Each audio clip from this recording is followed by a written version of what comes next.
nurseryman, an ex-marketing student and a tech-loving radio fan have in common? Just their unshakable ambition to produce the best vines and wines and brews in the world. We're starting on Waiheke Island to find out how to build a very sexy wine brand. Then we're off to Gisborne to find the best vines in the world. And finally, we're going to find out what a radio station and award-winning beer have in common. It's going to be thirsty work, people, but someone's got to do it.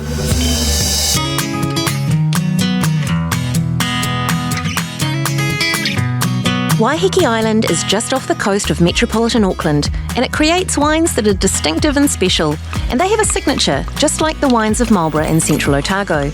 So when Rachel Carter decided to make a wine brand, she knew that the standout wines from these three regions were key for her range, and the experience and pleasure of the end user was always her goal. And it worked, because now Soho's taken out 45 gold medals in only 6 years, as well as a couple of trophies. I just had to sneak you away from all the activity out the front because I'm dying to know how on earth you manage everything. We do tend to job share a lot, so we are all pitching in and doing different things. Because busy mums, you know, you've got a lot of females. We do. Staff members that have kids and lots of other activities going on. Yeah, I'm only hiring women over 44 going forward. When I think about Soho's sustainability as a business, how Matt treats the vines and how James treats the wines when they're in the winery. But you know, you have that third element as well, and that's about accommodating your people. Financially, we're quite conservative, but we are aware that's part of sustainability, and it is a good company. And then socially, you know, everyone's involved. It's, as I say, I've always said, it's about the end user with wine. We don't have a winery. We use our winemakers' wineries, and if they don't have one, we use the contract wine company I get it. that they use. Too many people go under from investing too heavily in things, so I didn't want to invest in a winery. So it's kind of virtual. It is a virtual winery, All right. 100%. Nice to meet you. I'm James. I'm the Waiheke Island winemaker for Soho Wines. It's a small microclimate, but a lot can happen within that microclimate. Really cool. Wine, like life, is about texture, and the soil you grow vines in will actually give you your texture. And you get this lovely earthiness, this focus, this length, which is different from everywhere else. And so you don't there's nothing wrong with everywhere else. It's just different, and you celebrate the difference. Of course, the range of fruit and flavours always starts in the vineyard, and the man in charge of the Soho vineyard on Waiheke Island is Matt Sloan. So what are the varieties that do really well on this site? Predominantly Syrah, but also the Bordeaux, which are traditional for Waiheke. So that's Merlot, Malbec, Cabernet Franc, Cabernet Sauvignon and Petit Verdot as well. What is it about Waiheke that Syrah loves so much? The climate for sure. I mean, like, we have similar climate to both Bordeaux and the Rhone as well. We have different, obviously our microclimate is different, and that gives us an interesting character to all our wines. Part of that is our soils, our clay soils, where we are predominantly with the Soho, but the maritime climate has a big impact on that as well.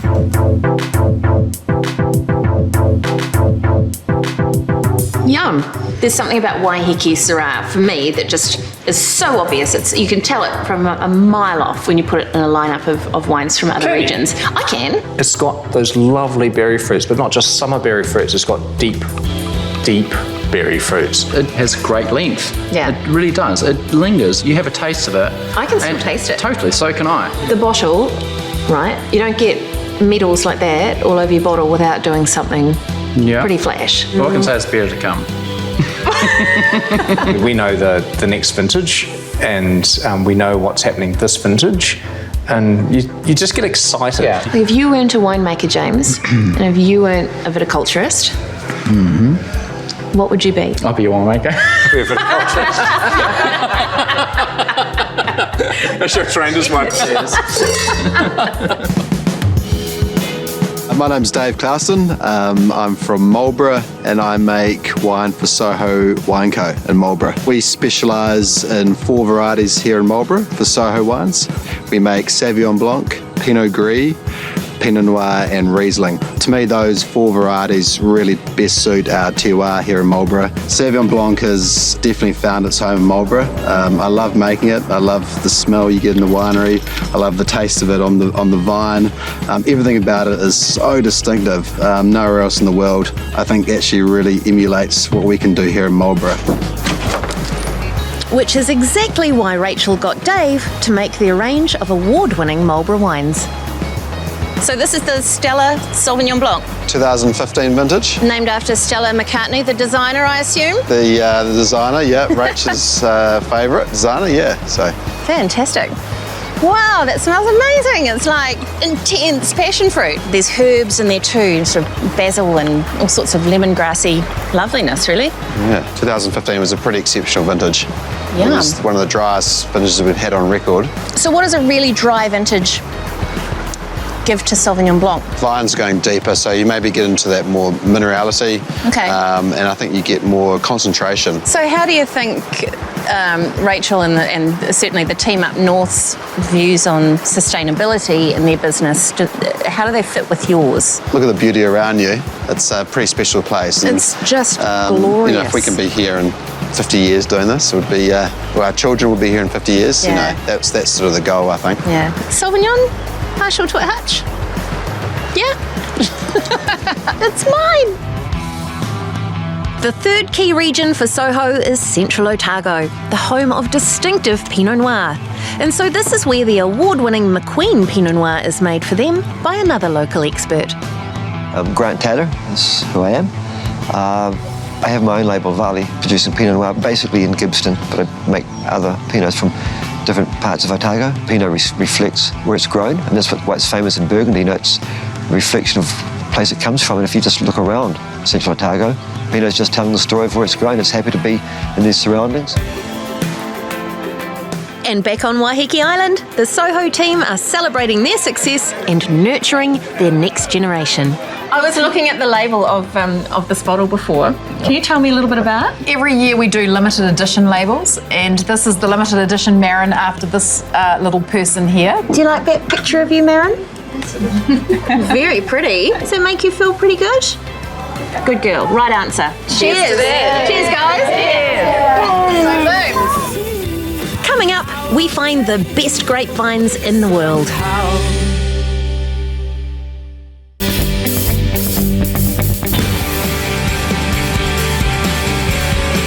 There are a few places around New Zealand that have had their landscapes utterly transformed by grapevines.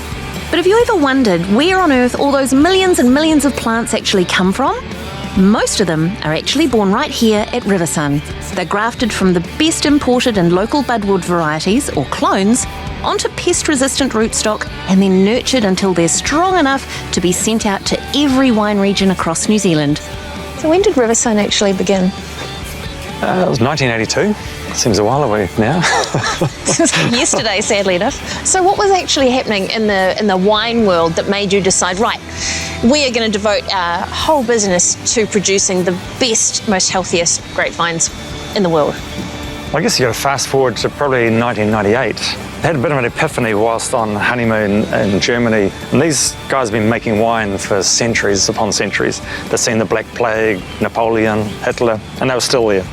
So compared to all the boom bust cycles I'd seen in the kiwifruit industry, the Narshis and the persimmons, this industry was worth investing in because it was going to be around for another 1,000 years. The outcome of that epiphany was we set ourselves the goal of making the highest quality grafted grapevines in the world by 2005 and be able to prove it. So yeah, miracles happened, and the most amazing people arrived. The orders arrived. The universe conspired to really support us in achieving what we call our BHAG, our big, hairy, audacious goal. The big, hairy, audacious goal, as you do.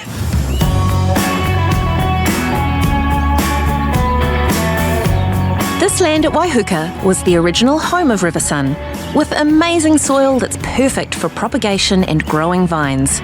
It's also home to an incredible compost heap and a very wormy worm farm, as well as the vine library with hundreds of different grape varieties that are used for all the new plants they produce. How does a plant go through the Riversun process? Growing this material in the vine library and growing it on the high trellis so that we can maximise the number of buds we can get off each vine. So there's 285 different varieties or clones in here, and we harvest the budwood from here. They're into bundles of 200.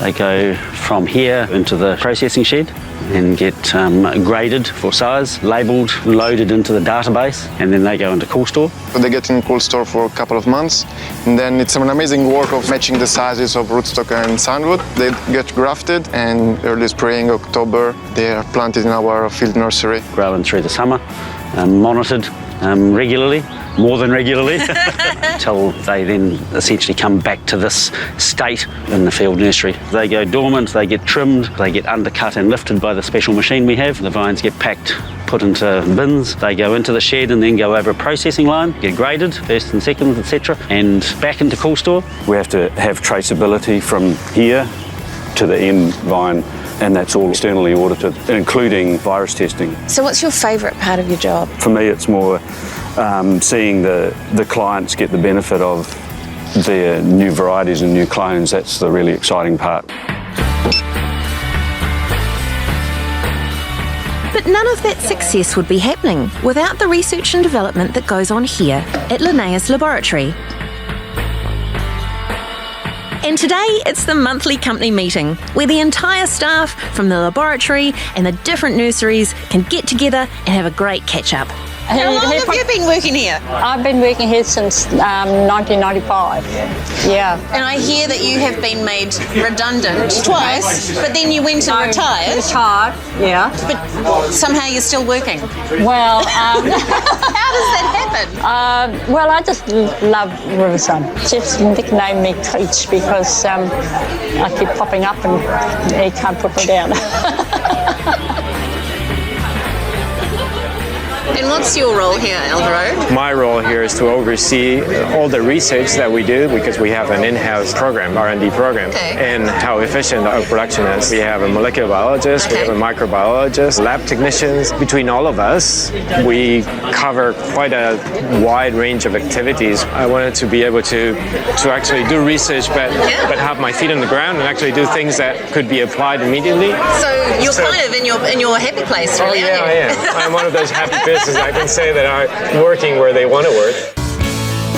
35 minutes away, there's a special spot where the perfect soil and weather conditions allow newly grafted vines to grow strong roots, and it's here that they're nurtured right through to adulthood. So these look pretty young. They're like your babies. They absolutely are our babies, aren't they, Betty? Yes, definitely. So how old, Roberta, what stage are they at? How old are these vines? They're about 6 weeks away from lifting them out of the ground. They've been planted in the ground for about the last 9 months. Well, they look like they're thriving, even though it's autumn, so the leaves are starting to drop. They look pretty happy. The secret's in the soil for our babies. It smells like real soil.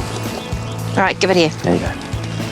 Oh, it's beautiful. I just want to dab it behind my ears. Incredibly free draining soils. Okay. We've got 1 metre of volcanic ash on top of 10 metres of river shingle. Wow. And that's why we drive every day, 35 minutes from town to what I call the Hidden Valley. It's a very magic location, magic soils, magic climate. By 2020, we want everything we do to be truly sustainable. So that means the plastic will be gone. The irrigation tape underneath it will be gone, and we're going to reduce compaction by about by 66%. We've got rid of herbicides completely from the nursery. Slow release fertilisers are completely gone. All organic fertilisers now. Our spray program for fungal control is completely organic. So yeah, we've made a lot of progress. Far out. There you go. Oh, wow. That looks awesome. Pretty cool, eh? Very healthy roots. The minimum standard in New Zealand is 3 roots. Look at that. This is the bandage we put on at grafting time. That comes off now. Okay. So you see And there's the waxy. See the graft, the wax is all finished now, it's done its job. You see this is where it was grafted. You got little... And it just looks like it's just been part of the plant for forever. So now you have It's amazing. Pinot Noir 777 on 101/14 rootstock. This is where your glass of wine comes from. It's the beginning. It's the very beginning. And this material here we imported from France. We can trace that bud back to one vine in France. Wow. The level of care and pride that Jeff and his team have in what they do has not only made the business incredibly successful, but it's also done wonderful things in what was a very depressed wee corner of New Zealand. And our winner of the Outstanding Contribution to Gisborne Industry Award, Riversun. This is a Riversun Award. It's a huge team of people over many, many years. What's been achieved since '82, none of that could happen without an amazing group of people. And what better way to celebrate your team than with local wine and gorgeous food? Loving this Albarino, Jeff. It's just brilliant. You're the only ones that bring Albarino into New Zealand, is that right? We are. We imported it back in 2003. It's become a real success story for Gisborne, this variety, hasn't it? It has. I've learned so much. It's just given me a whole new appreciation for what's in this glass. Where your wine comes from. Yeah, totally. And I already really appreciate it. So cheers, everyone. Cheers. Cheers. Cheers to Riversun. Thank you so much for having me. Coming up, a brewing fashion story.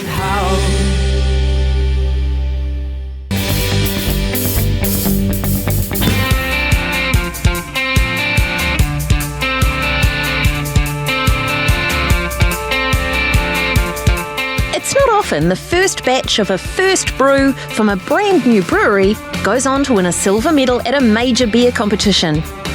These guys are so into what they're doing, they can't even focus on getting a proper grown-up office. They work, as in actually work, in a brew bar, which also happens to be their global headquarters. What is all this old school equipment here for? We've got our own radio station in the bar that's broadcasting locally. Best kind of radio station you can ever have is one without ads. I like that, and I like your radio voice that you're putting on right now. Oh, hey, wait, there's more. No. Come on down. So, yes, our radio station's called The Brew, available on bbc.kiwi. You can listen to it online or you can listen to it in your car around the village. Right here with the good guys. The Brew on 107.4 from the Birkenhead Brewing Company in the village. So we've got a whole lot of stuff that we're going to be putting through the bar, which is, you know, kind of like a tribute to broadcasters. You might find the odd broadcaster propped up in the corner having a beer. So let's say you've got some great beer ideas, but the sum total of your brewing experience is on a homebrew kit in the garage. Who are you going to call? Steam Brewing.